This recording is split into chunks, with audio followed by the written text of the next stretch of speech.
Hello, hello. I am Ben Pick, and thank you for joining me in Running to Write, where I give questionable writing advice through running metaphors. Or more recently, I've been doing productivity sprints because I have to catch up to where my goals were for writing my fourth novel. And happy Cinco de Mayo, everybody. Today is the 5th. If you're celebrating, have fun. I am not at the moment. Today was a work day, and tomorrow is a work day as well. So I'm just kind of chilling and getting stuff done. I do not have a water or the equivalent for Cinco de Mayo. I believe that would probably be, I don't know, tequila or something. Yeah, I'm not wearing a sombrero or shaking maracas. I feel like that would be offensive on a lot of different levels. Uh, least of all, which here. Yeah. I don't know if Cinco de Mayo is celebrated anywhere else other than the United States by, Caucasians who are alcoholics. I'm sure it is celebrated in Mexico, but around here, it seems like the only people celebrating are of a lighter complexion and a very strong tolerance for alcohol. So that's how things are around here. And yeah, so let's see, not too much of an update. It was a pretty relaxing weekend. I caught up on my sleep and immediately threw that out the window today because of work. And it was good. I got to relax, play video games, hang with family. I feel like I did something on Saturday. What did I do? Can't even remember. Let me see here. What did I do?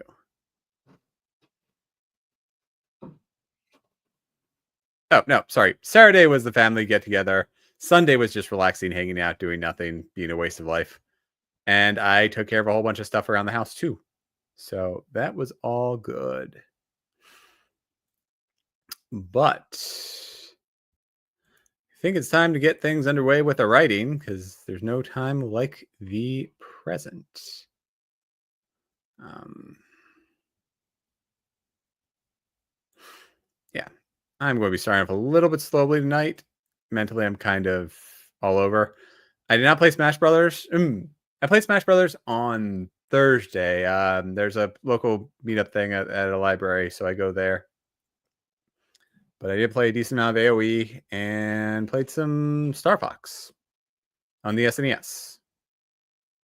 I don't know. I'm feeling nostalgic, so I've got a library of some emulated games on the Super Nintendo that I'm going to play through a little bit, and then I'm going to get around to Expedition 33, which will be a massive time commitment. So I don't necessarily want to start until maybe later on the summer. I might buy as a birthday present for myself. I don't know. With that being said, I think it's time for some writing. Yeah, Star Fox 64, relatively easy. I feel like with Star Fox on the SNES, I'm fighting more trying to figure out where I am in relation to the screen because there's a lot of times where I'll like think that I'm clear of an obstacle and it'll just hit me because the isometrics and the visuals on the Super Nintendo, they're good for their time, but they leave a lot to be desired. So I feel like I'll be dodging something and I'll just be, instead hit. It's fun. There's 3 different levels, easy, medium, hard. I went through the easy one relatively cleanly. I died pretty badly in the middle, so I guess I can keep playing that for as long as I feel like it, and then I'll move on to something else. But with that out of the way, I'm going to pop these headphones in so that way I can hear when everything is done for the countdown. And I think it's time to start writing. So I will see you all on the other side of 30 minutes, and I'm going on mute.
Hello,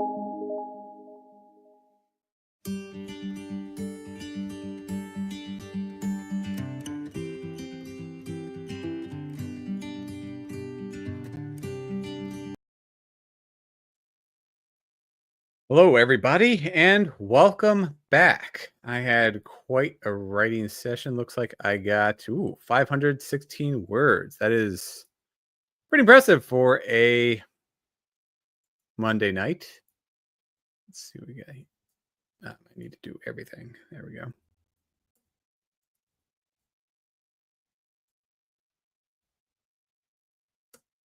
Cool. So there we go. And let's see here. Paget Farmer, thank you for joining in. Oh, yeah. Rufus was quite an amazing little doggo we got. And Adrian, thank you for joining in. Paget Farmer, hey, like I said. Yeah, Adrian, good. Let's see. Just joining. No problem with lurking. It's a Monday night. Feel free to be as productive or as not productive as you like. And so you're getting close. About 600 words to 550 words to go. Good luck. We got 22 more 20-minute sessions of productivity sprints, so hopefully we can help you cross that finish line. Wow. Most productive day in 2025. That is impressive, Richard. We're close to halfway through, so that is some serious writing in there. I know how much you've been doing already. I think you were past the 140,000 mark for your current work in progress the last time you showed me something. So, yeah, to say that you reached your most productive day of 2025 is quite impressive. Way to go.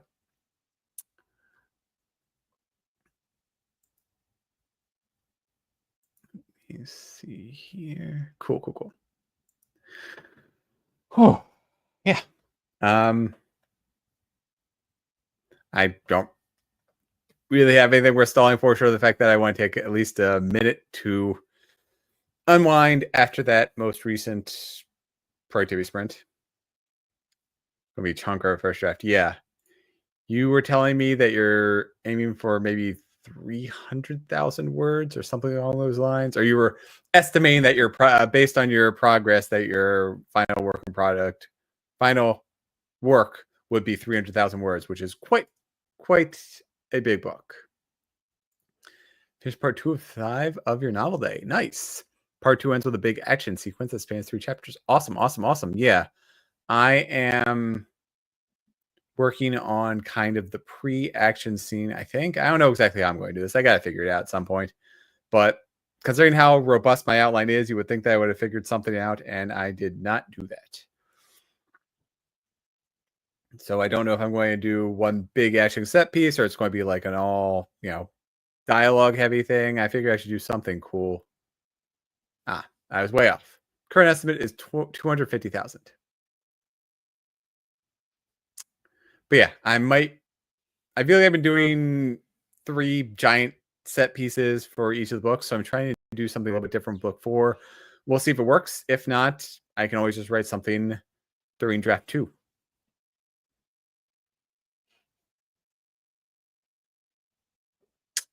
Ooh, Grand Ball. I like that. Some political intrigue probably for your second novel. I'm curious to see what you're doing with that.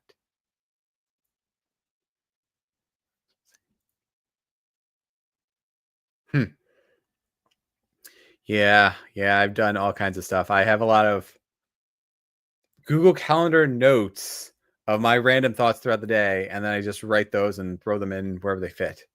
So it is a lot to thread that all together.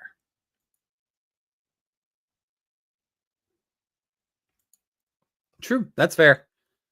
I know when I'm editing, it's very hard to do because I could do it chapter by chapter, but also I have a lot of variance when I edit, so I might need to swell up a couple of chapters, shrink down some stuff, and so it is very hard to figure out how to measure things. So I usually just end up doing it by time. So I have an hour set aside when I'm editing. I will just use up that hour, and whatever gets done that hour is done.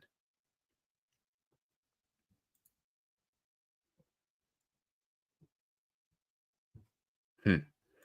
Yeah, I think my brother saw it once when I had my phone out, and he was like, That just makes me nervous because you have just task after task or event after event after event. It makes sense if you know my system, but it is just a mess to see everything there. Yeah, yeah. Womp womp. The United States is progressively making things more and more difficult for government employees. So the latest thing is that's 9 to 5 is the core hours. So it doesn't matter what arrangements you had before or how things were working, but it means that everybody is arriving at work by 9 and leaving at 5, which most workplaces had like reasonable core hours. So I think it would be like 10 to 4 were the core hours, and you could go either, before or after. And that was reasonable because it means that people could stagger coming into the office and, well, they probably couldn't go after, but they could stagger when they arrived and when they left. And it allowed traffic to not be quite so horrendous in the DC area, which is one of the things that we know that we are absolutely known for. And yeah, unfortunately means that everybody will be arriving by 9, which means there's going to be massive, even worse traffic for the DC area. And then everybody will be leaving at exactly 5, which means at exactly 5, traffic is just unbearable. So womp, womp, womp. Yeah, that is an absolute fact. Anyways, let's get in for sprint number 2. So it's only going to be 20 minutes, nice and easy. And I need to check. I'm going to be breaking my own rules because I need to check my phone for something to set up some other day stuff. But yeah, that's the truth. Yeah, so I will see you all on the other side of 20 minutes, and good luck writing.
Hello,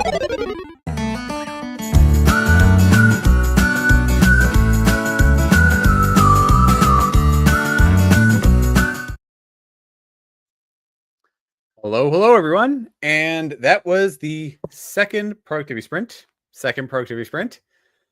I am up to 840 words. I'd like to finish it out with an even 1,000. I don't know if I'll actually manage that. Sorry, I got something on my screen. Yeah, I don't know if I'll actually manage that during my last writing session, but I will certainly try. And I am catching up on all of the comments. Seems like everybody's kind of discussing whether or not it makes sense to dictate our words while doing other things like being in traffic, but just the general sound of dictating our words and then having to listen back to our thoughts. And Devin, hey, thank you for joining in, and for Larkin, I am glad that you're here. And in terms of dictation, there is you could certainly record it and listen back to it, which does do a thing. But there's also this thing called Dragon, and I'm sure there's tons of new AI services out there to listen to you and then type out what you see. And you could even do string searches for ums and whatever mental verbal tics that we have, and then just remove them. But with Dragon, I know the listeners of the Dead Robot Society, that podcast I listen to, they do one of the hosts there, he does a lot with Dragon. So he'll go out for afternoon walks or whatever, and then he'll dictate as he's walking, and that way he gets in an hour. So 5,000 words. Apparently he does like 5,000 words in an hour because he's dictating them, or maybe it's only like 3,000 or 4,000, whatever. Either way, he does a lot through dictation, and it is much, much faster than I could ever type. And on top of that, he does it in a way that he has trained the Dragon tool to ignore his verbal tics and to understand a lot of the things that he says. And so because he's used it so much, it doesn't have a lot of the same mistakes that most dictation would have. So it's kind of learned from him the way in which he speaks and the way in which he does everything else. So there is that.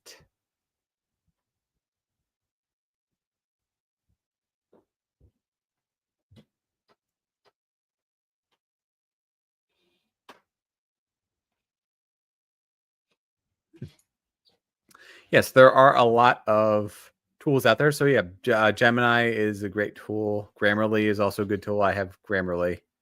I usually use it at the end or during my editing phases. So everything for draft 0 is kind of free form. And then from there,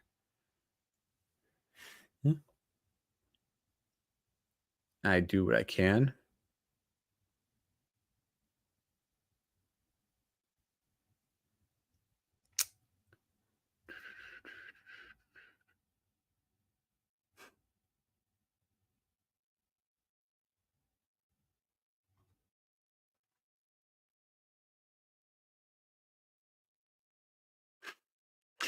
And there's a lot of comments about, oh yeah, sorry, I use ProWriting, not Grammarly. That was my mistake. It's just a preference. I happen to like ProWriting and what it does. I don't know. It just works for me. So there's nothing, as far as I know, there's nothing inherently better about ProWriting versus Grammarly. I just happen to use ProWriting. Although apparently, according to Richard, ProWriting is better. And then there are just a lot of comments about AI in general. Yeah. All hail our robot overlords. Bring on Skynet. It's only a matter of time, I guess.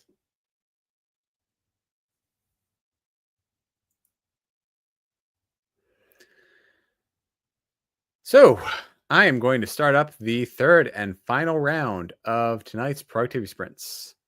Hopefully I'll get above 1,000 words, and I might even be able to finish out this chapter. We will see. But I will see you all on the other side of 20 minutes, and then I will go have some dinner. And yeah, I do absolutely opt out of AI, turn it off as much as I can. That being said, I do use ChatGPT quite a lot with work because it's The sad thing is that ChatGPT is the new Google. So instead of typing into Google saying, "Hey, what is this find? What is a vulnerability associated with this specific version of this software?" And Google now is trash and doesn't give me good answers for that. Whereas ChatGPT can usually formalize things and then give me a point of reference for what to actually do, or give me payloads if you know how to ask it for security vulnerabilities and things like that.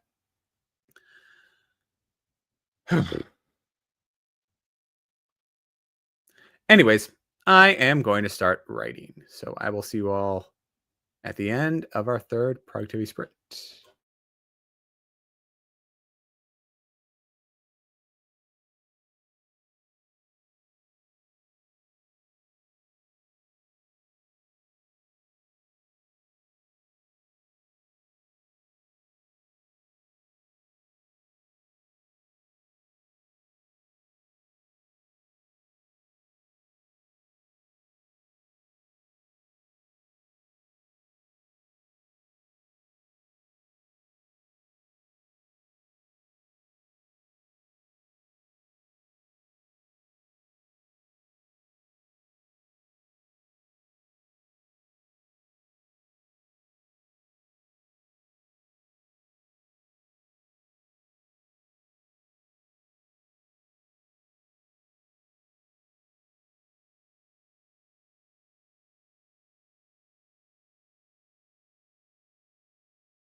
And welcome back, everyone. Thank you for being here. That is the third productivity sprint of the night. And so I'm going to wrap things up. That being said, I did do a little bit of, I don't know, maintenance, I guess, while I finished up the chapter. I did. So the total writing for today was 1,041 words, which is great because I finished up that chapter. I started prepping for the next one.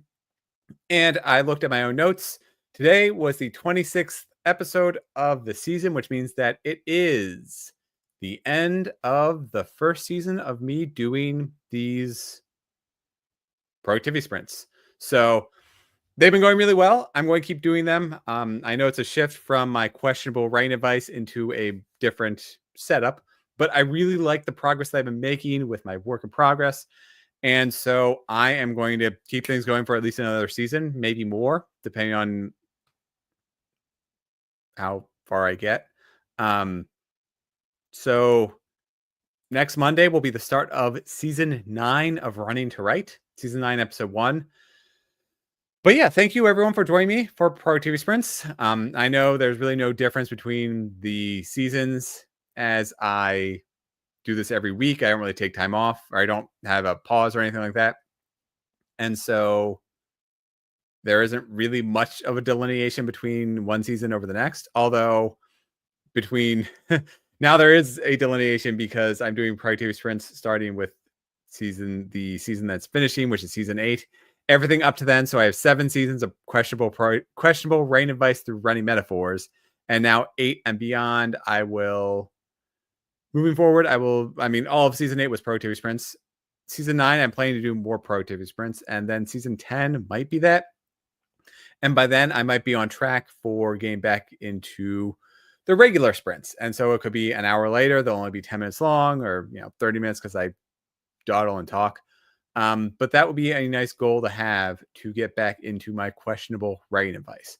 For right now, I'm going to keep doing these productivity sprints for the near future, 26 episodes. So that's about half a year. And so I hope to keep seeing you here on Monday nights, still at 6 p.m. Eastern time. So it's an hour earlier than my regular time, but from 6 to 7:30, I think we got this going. And I hope that you all continue to write with me and to have productive Monday nights. That being said, I'm about to head off for dinner, so I will see you all later. And yeah, thank you for joining me. Thank you for joining me on this amazingly long journey. It's been about 4 years. I know I just had an anniversary for this. I feel like it was 4 years. I don't know. Time is relative. But I will see you all next week at 6 p.m. Eastern time, 6 p.m. Eastern time, where we can continue being productive on Monday nights as we write together or do whatever you feel like doing on a Monday night, whether that's reading, whether that's writing as I was doing, whether that's working out on a bicycle or making dinner or folding laundry or just coming here to chat on a Monday night or hang out for a few minutes and then watch TV. I am very steadily making it through all 3 seasons of Reacher that's my new workout show. So I have blown through seasons 1 and 2. I'm on season 3 right now. That'll probably only last me a week. And yeah, I will see you all next Monday. I've been talking too much as it is. So Monday night, 6 p.m. Eastern. Have a wonderful evening, and I wish you all a wonderful week. Take care. Oh, and for those of you who are mothers out there, happy Mother's Day for this Sunday. I hope you all get to enjoy a day devoted entirely to you. Take care.